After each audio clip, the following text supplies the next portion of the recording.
Okay, hii ni reminder, tuyape maisha yetu direction.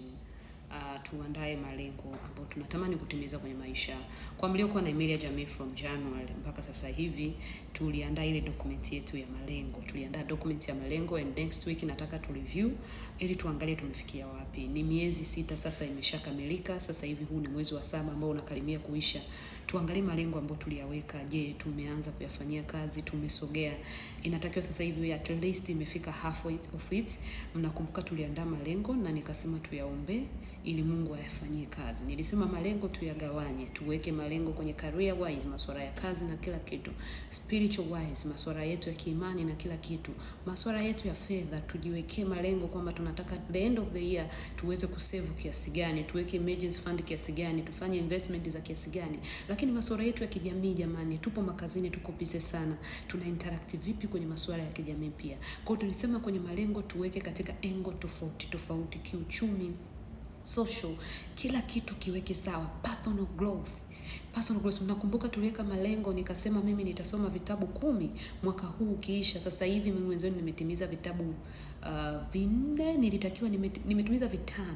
Ilitakiwa niwe 6 lakini niko nyuma kidogo, nina 5 ambacho cha 5 sijakimaliza. Ninaendelea kusoma.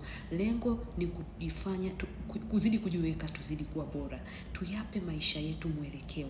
Jipe mwelekeo. Ukiwa na ile document yako ambayo umeiandaa malengo yako ya mwaka husika, itakupa direction where to go. Unajua maisha yana changamoto nyingi sana.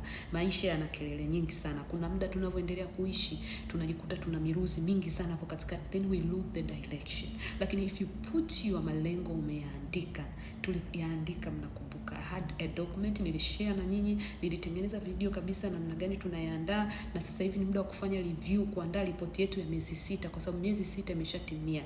Haya, kwa wewe ambaye hukuwa ukinifuatilia, hukuwa umeandaa malengo, hujachelewa. Mimi ninasema the time is always now.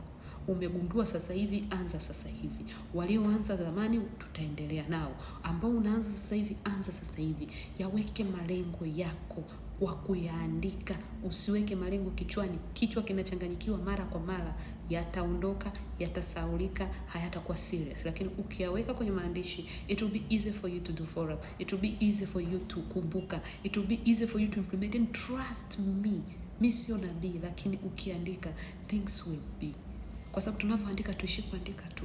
Tunaweka na mpango mkakati ya namna gani ya kutimiza. Na mpango mkakati tuishi hapo tu. Tunafanya kazi kwa bidii ya kutosha. Tunafanya vibarua kwa bidii ya kutosha. Tunafanya biashara kwa bidii ya kutosha. Tulikuajiriwa, tunafanya kwa ufanisi kwa bidii ya kutosha, ili tupate resources ambazo zitatusaidia kutimiza malengo yetu. Kwa leo nilikuwa na kuremind, please do the review of your malengo. Na kwa yeye ambaye hauna malengo, Emilia anakuambia andaa malengo yako sasa. All the best.